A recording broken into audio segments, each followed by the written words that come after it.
ನಮಸ್ಕಾರ. ಕನ್ನಡ ಒನ್ಗೆ ಸ್ವಾಗತ. ನಾನು ನಿಮ್ಮ ಭಾಗ್ಯನಾರಾಯಣ ಬೊಗ್ಗವರಪು. ತಮಿಳುನಾಡು ವಿಧಾನಸಭೆಯಲ್ಲಿ ಜೋಸೆಫ್ ವಿಜಯ್ ತಮ್ಮ ಬಹುಮತವನ್ನು ಸಾಬೀತು ಮಾಡಿದ್ದಾರೆ. ಇದರಲ್ಲಿ ವಿಶೇಷ ಏನು ಅಂದ್ರೆ ಮೋದಿ ಮತ್ತು ಅಮಿತ್ ಶಾ ಕಣ್ಣು ಕುಕ್ಕುವ ಸಂಖ್ಯೆಗಳು ಬಂದಿದೆ. ಮೋದಿ ಮತ್ತು ಅಮಿತ್ ಶಾಗೆ ಯಾಕೆ ಕಣ್ಣು ಕುಕ್ಕುತ್ತೆ? ಆ 144 ಮತಗಳು ಏನು ಬಂದಿದ್ದಾವೆ ಸರ್ಕಾರದ ಪರ, ಆಮೇಲೆ ವಿವರಿಸ್ತೀನಿ ಯಾಕೆ ಮೋದಿ ಮತ್ತು ಅಮಿತ್ ಶಾಗೆ ಕಣ್ಣು ಕುಕ್ಕುತ್ತೆ ಅಂತ. ಬಟ್ ಆರಂಭದಲ್ಲಿ ಸ್ಟಾರ್ಟ್ ಮಾಡುವಂಥದ್ದು ಏನು ಅಂದ್ರೆ ಅಲ್ಲಿ ಬಹುಮತವನ್ನು ಸಾಬೀತು ಮಾಡಿದ್ದಾರೆ. ಇದರಲ್ಲಿ ಹೈಲೈಟ್ ಏನು ಅಂದ್ರೆ ಎಐಎಡಿಎಂಕೆ ಮತಗಳು ಅಡ್ಡ ಮತದಾನ ಆಗಿದೆ, ಇಬ್ಬಾಗ ಆಗಿದೆ, ಆಲ್ಮೋಸ್ಟ್ ಇಬ್ಬಾಗ ಆಗಿ ಹೋಗಿದೆ. ಮುಂದಿನ ಕ್ರಮ ಏನಾಗುತ್ತೆ, ಪಕ್ಷ ಯಾವ ಕಡೆ ಹೋಗುತ್ತೆ ಏನು ಹೇಳಕ್ಕಾಗೋದಿಲ್ಲ. ಅದೊಂದು ರೀತಿ ಈಗ ಹಕಸ್ ಪಕಸ್ ಆಗಿ ಕೂತಿದೆ. ಸೊ ಏನೆಲ್ಲ ನಡೀತು ಇವತ್ತು ತಮಿಳುನಾಡಿನ ವಿಧಾನಸಭೆಯಲ್ಲಿ, ಡಿಎಂಕೆ ಏನು ಮಾಡ್ತು, ಅದರ ಬಗ್ಗೆಯೂ ಸಹ ಒಂದಷ್ಟು ವಿವರಗಳನ್ನು ಕೊಡುವಂತಹ ಪ್ರಯತ್ನವನ್ನು ಮಾಡ್ತೀನಿ. ಸೊ ಮೊನ್ನೆ ಭಾನುವಾರ ಮುಖ್ಯಮಂತ್ರಿಯಾಗಿ ಜೋಸೆಫ್ ವಿಜಯ್ ಟಿವಿಕೆ ಪಕ್ಷದ ಕಡೆಯಿಂದ ಅಧಿಕಾರವನ್ನು ವಹಿಸಿಕೊಂಡ್ರು, ಮುಖ್ಯಮಂತ್ರಿಯಾಗಿ ಪ್ರಮಾಣ ವಚನವನ್ನು ಸ್ವೀಕರಿಸಿದ್ರು. ಸೊ ಅವರಿಗೆ ಇವತ್ತು ಬಹುಮತ ಸಾಬೀತು ಮಾಡಿ ಅಂತ ರಾಜ್ಯಪಾಲರು ದಿನಾಂಕವನ್ನು ಕೊಟ್ಟಿದ್ರು. ಅದರಂತೆ ಇವತ್ತು ಬಹುಮತ ಸಾಬೀತುಪಡಿಸೋದಕ್ಕೆ ಅವರು ವಿಧಾನಸಭೆಯನ್ನು ಕರೆದಿದ್ರು. ಆರಂಭದಲ್ಲೇ ಮಾತು ಆರಂಭಿಸಿದಂತಹ ವಿಪಕ್ಷ ನಾಯಕ, ಡಿಎಂಕೆ ವಿಪಕ್ಷ ನಾಯಕ, ಈ ಬಾರಿ ಸ್ಟಾಲಿನ್ ಸೋತಿರೋದ್ರಿಂದ ಸ್ಟಾಲಿನ್ ಇಲ್ಲ, ಸೊ ಅವರ ಮಗ ಉದಯನಿಧಿ ಸ್ಟಾಲಿನ್ ಮಾತು ಆರಂಭಿಸಿದ್ರು ವಿರೋಧ ಪಕ್ಷದ ನಾಯಕನಾಗಿ. ಅವರು ಹೇಳಿದ್ರು, ನೀವು ಕೊಟ್ಟಿರೋ ಮಾತುಗಳನ್ನ, ನೀವು ಕೊಟ್ಟಿರೋ ಭರವಸೆಗಳನ್ನ ನೆರವೇರಿಸಬೇಕು, ಒಂದನ್ನು ಮಿಸ್ ಮಾಡಬಾರ್ದು, ಮಿಸ್ ಮಾಡಿದ್ರೆ ನಾವು ಬಿಡೋದಿಲ್ಲ, ಒಳ್ಳೆ ಸರ್ಕಾರ ಕೊಡಿ. ಆದರೆ ಇವತ್ತು ನಾವು ಮತದಾನದಲ್ಲಿ ಪಾಲ್ಗೊಳ್ಳೋದಿಲ್ಲ, ನೀವು ಹೇಗೋ ನಂಬರ್ಗಳನ್ನು ಹೊಂದಿಸ್ಕೊಳ್ತೀರಿ ಅಂತ ನಮಗೆ ಗೊತ್ತು, ಆದರೆ ನಾವು ಪ್ರತಿಭಟಿಸಿ ವಿರೋಧ ವ್ಯಕ್ತಪಡಿಸಿ ವಾಕೌಟ್ ಮಾಡ್ತಾ ಇದ್ದೀವಿ ಅಂತ ಸದನದಿಂದ ಡಿಎಂಕೆ ಎಲ್ಲ ಸದಸ್ಯರು ಸಹ ಹೊರಗೆ ಹೊರಟುಬಿಟ್ರು. ಆ ನಂತರ ಈ ಪ್ರಕ್ರಿಯೆ ನಡೀತು. ಪ್ರಕ್ರಿಯೆಯಲ್ಲಿ ಸ್ಪಷ್ಟವಾಗಿ ಟಿವಿಕೆ ಪಕ್ಷಕ್ಕೆ, ವಿಜಯ್ಗೆ ಬಹುಮತ ಇರೋದು ಸಾಬೀತಾಯಿತು. 144 ಜನ ಹೆಡ್ ಕೌಂಟ್ ಆಯಿತು, ಎದ್ದು ನಿಂತ್ಕೊಂಡು ಸಪೋರ್ಟ್ ಅನ್ನ ಪ್ರಕಟಿಸಿದ್ರು. 144 ಮತಗಳು ಬಂತು. ಅದರಲ್ಲಿ 24 ಮತಗಳು ಎಐಎಡಿಎಂಕೆ ಕಡೆಯಿಂದ ಬಂದಿದ್ದು. ಎಐಎಡಿಎಂಕೆ ವಿಪ್ ಕೊಟ್ಟಿತ್ತು ತನ್ನ ಸದಸ್ಯರಿಗೆ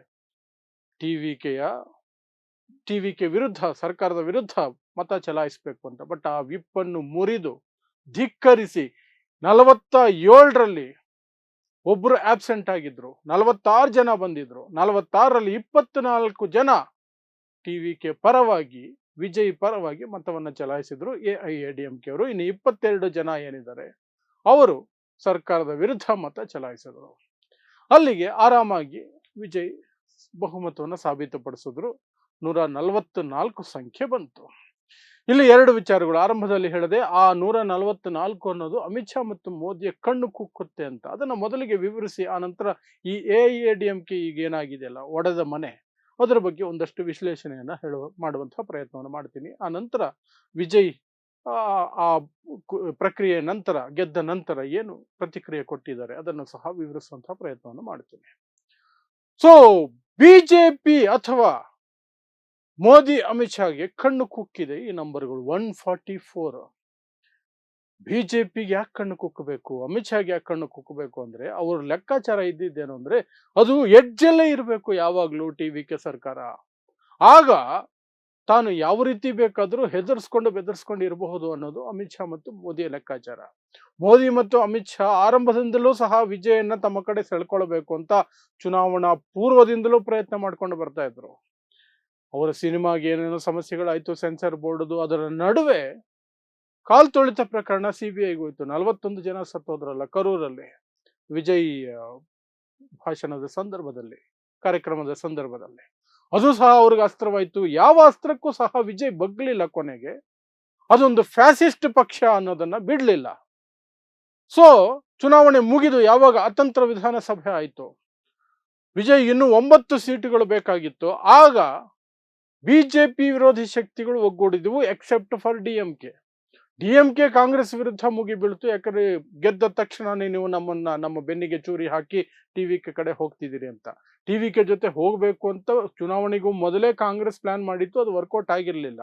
ಬಟ್ ಚುನಾವಣೆ ಮುಗಿದ ತಕ್ಷಣ ಡಿಎಂಕೆ ಕೈ ಕೊಟ್ಟರು, ಇವ್ರ ಜೊತೆ ಹೋದ್ರು.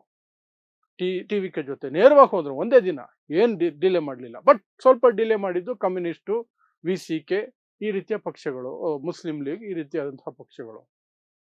ಎನಿ ಹೌ ಅವರೆಲ್ಲ ಸೇರ್ಕೊಂಡು ಒಂದು 120 121ರವರೆಗೆ ಬಂದಿತ್ತು.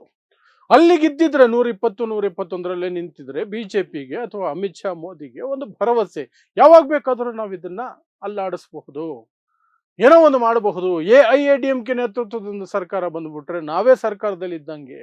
ಯಾಕಂದ್ರೆ AIADMK ನಮ್ಮ ಗುಲಾಮ ಪಕ್ಷ, ಅದನ್ನು ಹೇಗಾದ್ರೂ ನಾವು ಆಟ ಆಡಿಸ್ಕೊಳ್ಬಹುದು ಅನ್ನೋದು ಲೆಕ್ಕಾಚಾರ ಆಯಿತು. ಬಟ್ 144 ಸಂಖ್ಯೆಗಳು ಯಾವಾಗ ಕಾಣಿಸ್ಕೊಳ್ತು, AIADMKಯ 24 ಸದಸ್ಯರು ಯಾವಾಗ ಈ ಕಡೆ ಓಟ್ ಹಾಕಿದ್ರು, ಅಮಿತ್ ಶಾಗೂ ನರೇಂದ್ರ ಮೋದಿಗೂ ಕಣ್ಣು ಕುಕ್ಕಿರುತ್ತೆ. 5 ವರ್ಷ ಅಲುಗಾಡಿಸೋದು ಕಷ್ಟ ಆಗುತ್ತೆ, 5 ವರ್ಷ ಅಲುಗಾಡಿಸೋದು, ಯಾಕಂದ್ರೆ ನಂಬರ್ಗಳು ಹಿಗ್ಗಿದಾವೆ ಅಂತ. ಆ ಕಾರಣಕ್ಕೆ ನಾನು ಹೇಳಿದ್ದು ಅಮಿತ್ ಶಾ ಮತ್ತು ನರೇಂದ್ರ ಮೋದಿಗೆ ಕಣ್ಣು ಕುಕ್ಕಿರುತ್ತೆ ಅಂತ. ಸೊ ಇನ್ನು ಈ ಕಡೆ AIADMK ಬಾಳು ಏನಾಗಿದೆ ಅನ್ನೋದನ್ನ ನೋಡೋದಾದ್ರೆ, ಪಕ್ಷ ಆಲ್ಮೋಸ್ಟ್ ಡಿವೈಡ್ ಆಗೋಗಿದೆ. ಪಕ್ಷ ಯಾವಾಗ TVKಗೆ ಬಹುಮತಕ್ಕೆ ಇನ್ನು ಸ್ವಲ್ಪ ಸಂಖ್ಯೆಗಳು ಬೇಕಾಗಿತ್ತು, ಆಗಲೇ ಆ ಪಕ್ಷದಲ್ಲಿ 2 ಅಭಿಪ್ರಾಯಗಳು ಬಂತು. ಒಂದು, ಎಡಪ್ಪಾಡಿ ಪಳನಿಸ್ವಾಮಿ ಜನರಲ್ ಸೆಕ್ರೆಟರಿ AIADMKಗೆ ಮುಖ್ಯಸ್ಥ ಆತ ಹೇಳಿದ್ದು ನಾವು TVKಗೆ ಸಪೋರ್ಟ್ ಮಾಡಲ್ಲ ಅಂತ. ಆದರೆ ಇನ್ನೊಂದು ಗ್ರೂಪ್ ಇತ್ತು ಷಣ್ಮುಗಂ ಅವರ ನೇತೃತ್ವದಲ್ಲಿ, ಅದರಲ್ಲಿ 30ರಿಂದ 35 ಅನ್ನುವಂತಹ ಸಂಖ್ಯೆಗಳು ಬರ್ತಾ ಇತ್ತು. ಅಷ್ಟು ಜನ TVKಗೆ ಸಪೋರ್ಟ್ ಮಾಡೋದಕ್ಕೆ ಸಿದ್ಧವಾಗಿದ್ದಾರೆ, TVKಗೆ ಸಪೋರ್ಟ್ ಮಾಡಬೇಕು ಅಂತ ಪಳನಿಸ್ವಾಮಿ ಮೇಲೆ ಒತ್ತಡ ಹೇರ್ತಿದ್ದಾರೆ ಅನ್ನುವಂಥ ಸುದ್ದಿಗಳು ಬಂತು. ಆಗಲೇ ಅವರಲ್ಲಿ ಭಿನ್ನಾಭಿಪ್ರಾಯಗಳು ಬಂದು ಸ್ಪ್ಲಿಟ್ ಆದರು. ಬಟ್ ವಿಪ್ ಅಂತ ಒಂದಿರುತ್ತಲ್ಲ, ವಿಪ್ ಜಾರಿ ಮಾಡಿದ ಮೇಲೆ ಪಕ್ಷದ ವಿರುದ್ಧ ಪಕ್ಷದ ನಿಲುವಿನ ವಿರುದ್ಧ ಮತ ಚಲಾಯಿಸೋ ಹಾಗಿರಲ್ಲ. ಮತ ಚಲಾಯಿಸಿದ್ರೆ ಆಂಟಿ ಡಿಫೆಕ್ಷನ್ ಲಾ ಅಡಿಯಲ್ಲಿ ಬೇಕಾದ್ರೆ ಅವ್ರನ್ನ ಸ್ಪೀಕರ್ ಮೂಲಕ ಆ MLAಗಳನ್ನ ಡಿಸ್ಕ್ವಾಲಿಫೈ ಮಾಡಬಹುದು. ಈಗ ಅಪ್ಲೈ ಮಾಡಿದ್ದಾರೆ, ಪಳನಿಸ್ವಾಮಿ ಕಡೆಯಿಂದ ಅಪ್ಲೈ ಆಗಿದೆ. 24 ಜನರನ್ನು ನಾವು ಪಕ್ಷದಿಂದ ತೆಗೆದಿದ್ದೀವಿ, ಪ್ಲಸ್ ವಿಪ್ ಉಲ್ಲಂಘನೆ ಮಾಡಿರೋದ್ರಿಂದ ಅವರನ್ನ ಶಾಸಕ ಸ್ಥಾನದಿಂದ ಅನರ್ಹಗೊಳಿಸಿ ಅಂತ ಅರ್ಜಿ ಹಾಕೊಂಡಿದ್ದಾರೆ. ಬಟ್ ಅದು ಏನಾಗುತ್ತೆ ಅದು ಬೇರೆ ವಿಚಾರ. ಯಾವತ್ತು ಸ್ಪೀಕರು ಆಡಳಿತ ಪಕ್ಷದ ಕಡೆ ಇರೋದ್ರಿಂದ ಆಡಳಿತ ಪಕ್ಷದ ಪರವಾಗಿ ಬರುತ್ತೆ, ಅದು ಕೋರ್ಟ್ಗೆ ಹೋಗುತ್ತಾ ಇನ್ನೇನಾಗುತ್ತಾ ಅದು ಬೇರೆ ವಿಚಾರ. ಬಟ್ ಸದ್ಯಕ್ಕಂತೂ ಅವ್ರು ಅಪ್ಲೈ ಮಾಡ್ಕೊಂಡಿದ್ದಾರೆ. ಸೊ ಅಷ್ಟು ಜನ ಈಗ ಇಬ್ಬಾಗ ಆದಂಗಾಯ್ತು AIADMK ಇಬ್ಬಾಗ ಆಯ್ತು ಅನ್ನೋದಾದ್ರೆ ಆ ಪಕ್ಷ ಯಾರಿಗೆ ಸೇರ್ಬೇಕು ಈಗ ಅನ್ನೋ ಪ್ರಶ್ನೆ ಬರುತ್ತೆ. ಆಂಟಿ ಡಿಫೆಕ್ಷನ್ ಲಾಸ್ ನೋಡಿದಾಗ 2/3 ಬಂದ್ಬಿಟ್ರೆ ಹೊರಗಡೆಗೆ ಪಕ್ಷದ ವಿರುದ್ಧ ಅಥವಾ ಪಕ್ಷದ ನಿಲುವಿಗೆ ವಿರುದ್ಧವಾಗಿ ಅಥವಾ ಸಪರೇಟ್ ಆಗಿ, ಅದೇ ಅಧಿಕೃತವಾದಂತಹ ಗುಂಪಾಗುತ್ತೆ. ಮಹಾರಾಷ್ಟ್ರದಲ್ಲಿ ನೋಡಿದ್ದೀವಿ, ಶಿವಸೇನೆ ನೋಡಿದ್ದೀವಿ, NCP ನೋಡಿದ್ದೀವಿ, ಸಾಕಷ್ಟು ಜಾಗಗಳಲ್ಲಿ ನೋಡಿದ್ದೀವಿ. ಸೊ ಎಡಪ್ಪಾಡಿ ಪಳನಿಸ್ವಾಮಿನೇ ನೆಕ್ಸ್ಟ್ ಪಕ್ಷದಿಂದ ಉಚ್ಚಾಟನೆಗೊಳ್ತಾರ, ಆ ಮಟ್ಟದ ಪ್ರಕ್ರಿಯೆಗಳು, ಆ ಮಟ್ಟದ ಬೆಳವಣಿಗೆಗಳು ಈಗ ತಮಿಳುನಾಡು ನಡೀತಾ ಇದೆ. ಒಟ್ಟಿನಲ್ಲಿ AIADMK ಜಯಲಲಿತಾ ಅವರ ಮರಣದ ನಂತರ ಆಲ್ಮೋಸ್ಟ್ ಇದ್ದು ಇಲ್ಲದಂಗೆ ಅಂತಿತ್ತು, ಬಟ್ ಅಧಿಕಾರದಲ್ಲಿತ್ತು. ಅಧಿಕಾರ ಯಾವಾಗ 2021ರಲ್ಲಿ ಮುಗೀತು, ಆ ನಂತರ ಬರೀ ಗೋಜಲು ಗೊಂದಲಾನೆ. ಎಡಪ್ಪಾಡಿ ಪಳನಿಸ್ವಾಮಿ ಒಂದು ರೂಟು, ಈ ಕಡೆ OPS ಓ ಪನ್ನೀರ್ಸೆಲ್ವಂ ಇನ್ನೊಂದು ರೂಟು. ಒಟ್ಟಿನಲ್ಲಿ ಹೇಗೋ ಅಧಿಕಾರ ಇರೋವರೆಗೂ ಒಟ್ಟಿಗೆ ಇದ್ರು. ಅದಾದ ನಂತರ ಈಗ ಓ ಪನ್ನೀರ್ಸೆಲ್ವಂ ಬಂದು DMK ಕಡೆ ಸೇರ್ಕೊಂಡಿದ್ದಾರೆ. ಅಲ್ಲಿ ಎಡಪ್ಪಾಡಿ ಪಳನಿಸ್ವಾಮಿ ಆ ಪಕ್ಷನ ತಮ್ಮ ಹತೋಟಿಲಿ ಇಟ್ಕೊಂಡಿದ್ದಾರೆ. ಬಟ್ ಈಗ ಅದು ಸಹ ಕಳ್ಕೊಳ್ತಾರೆ. ಮೂರನೇ ಶಕ್ತಿ ಇಲ್ಲದಂತೆ ಆಗುವಂತಹ ಎಲ್ಲ ಸಾಧ್ಯತೆಗಳು ಇದೆ. ಮೂರನೇ ಶಕ್ತಿ ಇಲ್ಲದಂತೆ ಆಗುತ್ತೆ ಅನ್ನೋದಕ್ಕಿಂತ ಹೆಚ್ಚಾಗಿ BJPಗೆ ಸಹಕರಿಸಬಹುದಾದಂತಹ ಪವರ್ಫುಲ್ ಪಕ್ಷ ತಮಿಳುನಾಡಿನಲ್ಲಿ ಇಲ್ಲದಂತೆ ಆಗುವಂತಹ ಎಲ್ಲ ಸಾಧ್ಯತೆಗಳು ಇದ್ದಾವೆ. ಇನ್ನು ಕೇಂದ್ರ ಚುನಾವಣಾ ಆಯೋಗ ಇದೆಲ್ಲವೂ ಸಹ BJPಯ ಕೈಯಲ್ಲಿ ಇರೋದ್ರಿಂದ ಎಡಪ್ಪಾಡಿ ಪಳನಿಸ್ವಾಮಿ ಕಡೆಗೇನೆ ಪಕ್ಷ ಬರುವ ಎಲ್ಲ ಸಾಧ್ಯತೆಗಳು ಇರಬಹುದೇನೋ. ಬಂದರೂ ಸಹ ದೊಡ್ಡ ಲೀಡರ್ಸ್ ಎಲ್ಲ TVK ಸೈಡ್ಗೆ ಹೋಗ್ಬಿಟ್ರೆ ಎಡಪ್ಪಾಡಿ ಪಳನಿಸ್ವಾಮಿ ಒಬ್ಬರು ಏನು ಹೆಚ್ಚಿಗೆ ಏನು ಸಾಧಿಸೋದಕ್ಕೆ ಸಾಧ್ಯ ಆಗೋದಿಲ್ಲ. ಆ ಪಕ್ಷ ಕ್ಷೀಣಿಸುತ್ತೆ. ಆ ಜಾಗದಲ್ಲಿ BJP ಮೊಳಕೆಯೊಡೆದರೂ ಒಡಬಹುದು. ಅದು ಮುಂದಿನ ದಿನಗಳಲ್ಲಿ ಆಗುವಂಥದ್ದು. ಒಟ್ಟಿನಲ್ಲಿ ಇವತ್ತು ಜೋಸೆಫ್ ವಿಜಯ್ ತಮ್ಮ ಬಹುಮತವನ್ನು ಸಾಬೀತು ಮಾಡ್ಕೊಂಡಿದ್ದಾರೆ.